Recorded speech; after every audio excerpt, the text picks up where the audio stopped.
o racismo continua existindo e continuará existindo enquanto existir capitalismo.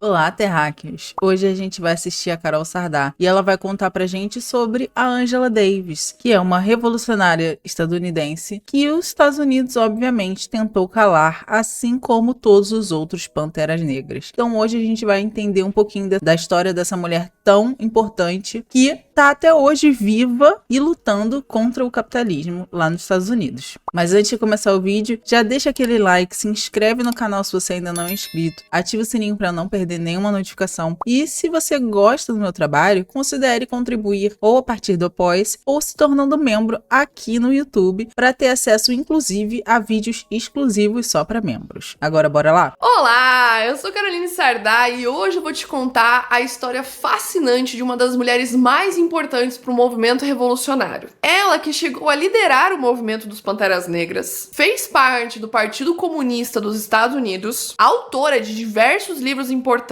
como Mulheres, Raça e Classe, A Liberdade é uma Luta Constante, Estariam as Prisões Obsoletas e tem participação também no livro Democracia pra Quem, junto com Patrícia Hill Collins e Silvia Federici, e além disso entrou para a lista dos 10 mais procurados do FBI. Estamos falando de ninguém mais, ninguém menos do que a revolucionária Angela Davis. Preparem-se para conhecer a história de luta e resistência de uma ativista incansável e que inclusive luta até os dias atuais.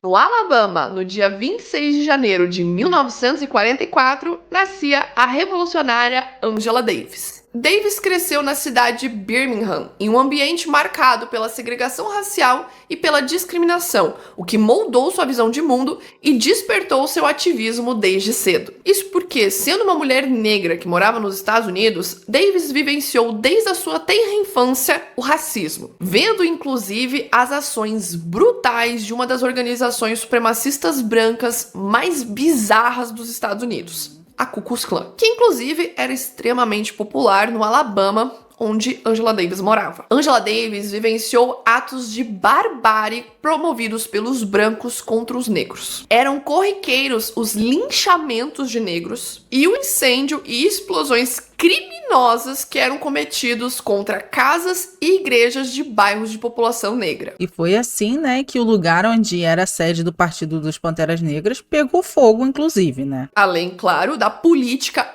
oficial de segregação racial, que não permitia que a população negra tivesse reconhecimento dos seus direitos civis e separava os espaços públicos entre negros e brancos. A gente vê isso em vários filmes, né? Inclusive no Estrelas Além do Tempo, mostra muito essa segregação entre pretos e brancos que tinha lá nos Estados Unidos. Mas eu acho que o maior exemplo de luta contra o apartheid, nesse caso, é aquela histórica vez que a Rosa Parks se sentou no ônibus no lugar que era para brancos e falou: daqui eu não saio, daqui ninguém me tira, eu quero ver quem vai me tirar daqui. Que inclusive foi questão do Enem do ano que eu fiz, de um dos anos que eu fiz. Eu fiz 6 vezes o Enem. Enfim, o apartheid volta e meia aparece, né, na indústria cultural e pra gente que não viveu nessa época é muito significativo ver como é que as pessoas pretas eram tratadas nessa época de apartheid nos Estados Unidos, né? Infelizmente. Não que tenha tido alguma mudança substancial até hoje, né? Na adolescência, Davis organizou um grupo de estudos sobre questões raciais. O seu grupo foi descoberto, perseguido e até proibido pela polícia. Estados Unidos, o país da liberdade, né? Após concluir os estudos básicos, aos 19 anos, Davis se mudou para o estado de Massachusetts, no norte dos Estados Unidos, para estudar na Universidade Brandeis. Apesar do racismo ser um fenômeno na maioria dos estados norte-americanos, os estados do norte estavam muito à frente das questões raciais relacionadas ao sul do país. Inclusive, vocês devem lembrar da Guerra da Secessão que aconteceu nos Estados Unidos, onde os estados do norte queriam abolir a escravidão e os estados do Sul não queriam abolir a escravidão. E infelizmente isso reflete até hoje na geopolítica dos Estados Unidos. Os estados do Sul são historicamente estados mais conservadores do que o do Norte. A gente vê isso nas eleições. Normalmente os estados do Sul são os estados que votam majoritariamente no Partido Republicano. Isso é uma questão muito importante de se falar, porque nós conseguimos perceber as divisões do porquê que os estados do Sul até hoje têm uma percepção muito mais racista em relação à população negra do que os estados do Norte. Mas é importante falar que nem por isso os estados do Norte estão isentos de serem racistas, mas que nos estados do Norte, pelo menos, não era tão comum existirem as políticas de segregação racial assim como nos estados do Sul. Em 1963, ano em que a Angela Davis se muda para o estado de Massachusetts, houve um atentado à bomba em uma igreja frequentada pela população negra em Birmingham. 4 adolescentes negras morreram nesse atentado, motivado pelo racismo, e as 4 eram conhecidas de Angela Davis. Esse fato marcou a sua trajetória e a fez perceber o quão importante era se organizar para lutar pelas questões raciais no seu país. Durante os seus estudos, que foram se aprofundando ao longo dos anos, juntando com as suas vivências, ela se envolveu ativamente no movimento pelos direitos civis e pelo socialismo, buscando assim combater as injustiças sociais. Filiou-se à SNCC, que era uma organização antirracista fundada pelo ativista negro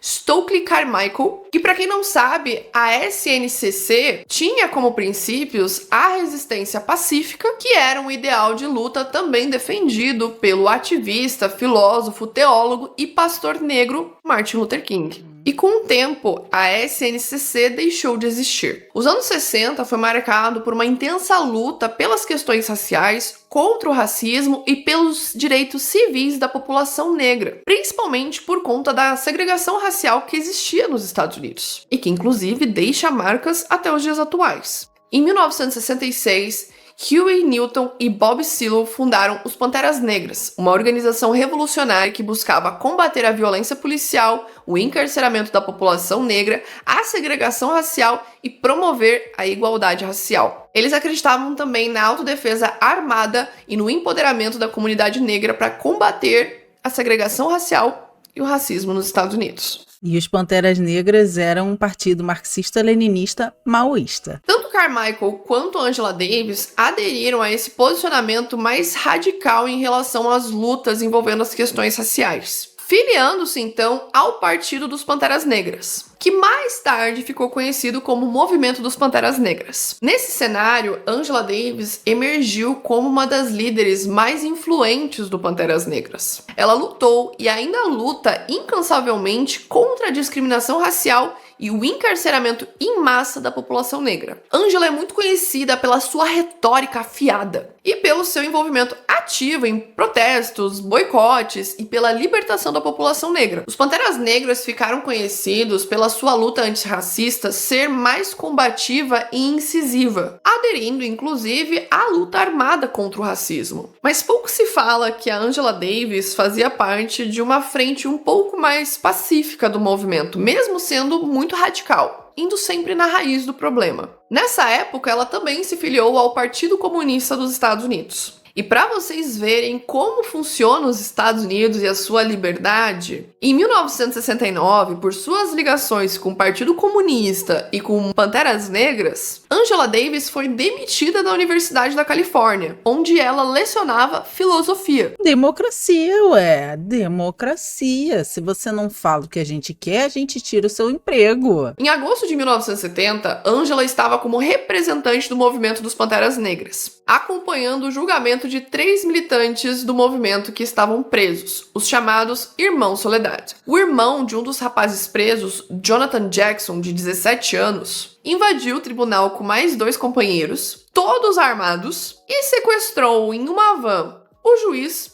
o promotor e os jurados. No estacionamento, Jonathan dizia que ele queria uma troca. Ele entregava os reféns e eles entregavam os Irmãos Soledad. É de se imaginar que o resultado desse episódio foi extremamente trágico. A polícia perseguiu os sequestradores, houve tiroteio, Jonathan Jackson matou o juiz sequestrado, o promotor levou um tiro da polícia, ficou paraplégico e os sequestradores foram mortos pela polícia. E, gente, segundo as investigações, a arma utilizada por Jackson era uma arma que estava registrada no nome da Angela Davis. Foi aí que no dia 18 de agosto de 1970, Angela Davis passou a integrar a lista dos criminosos mais procurados dos Estados Unidos. Resumidamente por algo que ela não tinha cometido. Ela permaneceu foragida até outubro de 1970, quando foi presa em Nova York. E como ela era uma das 10 mais procuradas pelo FBI, teve uma alta cobertura midiática. O seu julgamento durou 18 meses intensos, tanto para o movimento negro quanto para a sociedade em geral,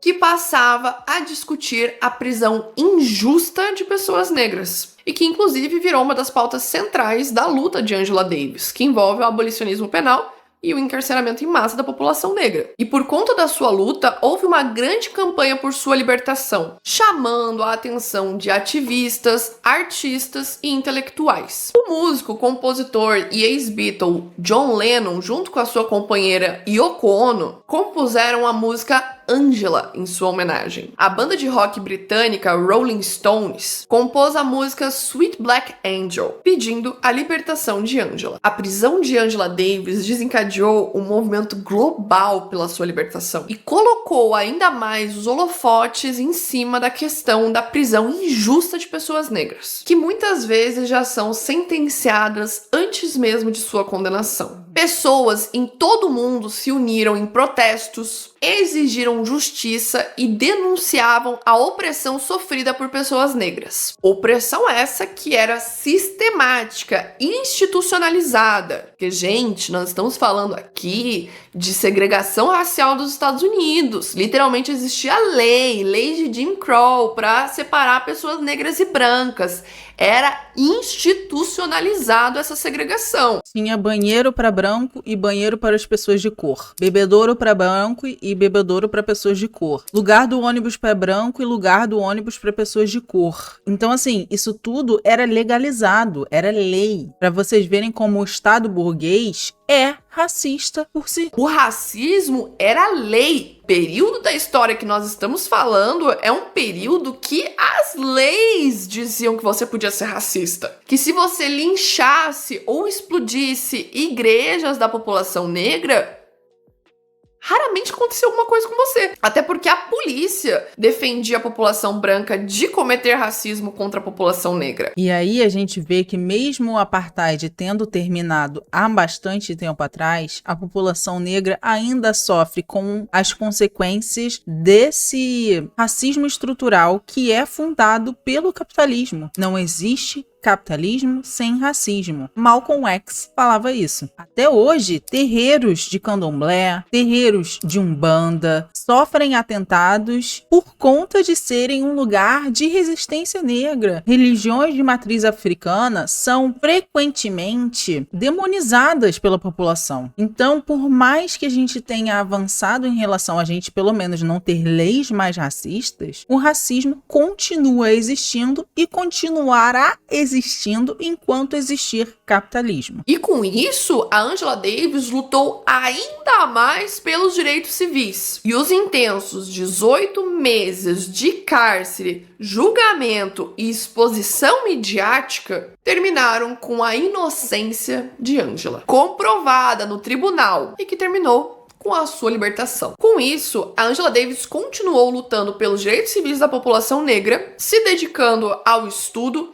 e escrevendo sobre feminismo negro, racismo, abolicionismo penal e pedindo o fim do sistema carcerário. O impacto dos Panteras Negras e da Angela Davis podem ser sentidos até os dias de hoje, até porque a própria Angela Davis continua vivíssima e lutando pelas suas causas até os dias atuais. É importante dizer que as lutas e as pautas e todo o ativismo da Angela Davis abriram caminhos significativos para que outros militantes se organizassem e se mobilizassem pelos direitos da população negra. E imagino que algumas pessoas saibam, mas outras não, que tanto os Panteras negras quanto a Angela Davis foram a inspiração e a referência para o surgimento do Black Lives Matter, que lutam até hoje contra a brutalidade policial e exigem justiça racial. A sua visão de autodefesa continua a ecoar em vozes do movimento negro e nas vozes de pessoas que lutam até hoje pela equidade racial. Tanto a sua obra quanto a sua atuação como professora e palestrante influenciaram gerações de ativistas, acadêmicos e defensores dos direitos humanos. Angela Davis teoriza acerca do feminismo negro para mostrar que realmente existe uma intersecção de opressões em relação às mulheres negras e às mulheres brancas e à sociedade no geral. Por isso, um dos seus livros mais conhecidos é Mulheres, Raça e Classe, onde ela teoriza acerca da interseccionalidade de opressões que envolvem gênero, raça e classe. E que essas opressões são interseccionais e não hierárquicas. Os livros da Angela Davis são extremamente importantes porque, além de pesquisas, história, filosofia, também aborda muito as vivências das mulheres negras que, além de sofrerem da misoginia, o ódio e a aversão a mulheres negras, também sofrem com o racismo. A história de Angela Davis é extremamente importante para mostrar a importância de resistir à violência e lutar contra a opressão por uma sociedade mais justa e igualitária para todas as pessoas. Eu trouxe esse vídeo realmente para inspirar vocês a conhecerem mais sobre as obras da Angela Davis, a lerem os seus livros, a lerem os seus artigos, a assistirem suas palestras e se aprofundarem ainda mais no feminismo negro. Até porque, como já diria Angela Davis, a liberdade é uma luta constante. Mas e aí? Você já conhecia a história de Angela Davis? Excelente, né? Como tudo que a Carol faz. Mas para fechar esse vídeo, eu também queria deixar algumas indicações de filmes que refletem bem essa realidade do racismo nos Estados Unidos. Primeiro dele, que dialoga muito com esse pensamento de Angela Davis, é O Ódio que Você Semeia, que mostra bem a vida de uma menina negra adolescente nos Estados Unidos e como ela sofre opressões racistas e como ela luta contra isso. O outro filme que eu queria indicar é Judas e o Messias Negro, que é um filme incrível, muito foda, sobre o Fred Hampton, que era também um integrante do Panteras Negras. O terceiro filme que eu queria indicar, Infiltrado na Clã, que também mostra um pouquinho dessa coisa de como era a Ku Klux Klan e como eram esses grupos supremacistas raciais nos anos 60 e 70 lá nos Estados Unidos. E o outro não é um filme, mas é uma série que se chama Olhos que Condenam, que conta a história de 3 meninos negros nos Estados Unidos que foram condenados injustamente por um crime que eles não cometeram e que isso deixou marcas na vida deles até hoje. Então acho que essas produções podem dar um contexto de como esse racismo aconteceu e acontece ainda nos Estados Unidos. E para finalizar esse vídeo, eu queria deixar uma frase, que é a frase que está escrita nesse quadro aqui, ó. Nesse quadro aqui, ó. Sabe o que está escrito aqui? Que a injustiça do mundo não te entristeça, e sim te radicalize. E é isso, gente. Eu quero que vocês peguem esse ódio sobre esse sistema injusto capitalista que a gente vive e transformem em algo para mudar a nossa situação. Então organize o seu ódio e não existe outra possibilidade a não ser a vitória dos trabalhadores. E é isso, espero que vocês tenham gostado. Já deixa aquele like, se inscreve no canal se você ainda não é inscrito, ativa o sininho para não perder nenhuma notificação. E pô, na área de membro tá tendo leitura radical toda semana. Se você ainda não é membro do canal, considere se tornar membro do canal. A partir de R$ 4,99 você já tem acesso a todo o conteúdo na área de membros. Ou se você preferir também, pode contribuir a partir do Apoia-se. O link tá aqui na descrição. E é isso, gente. Beijos, até o próximo.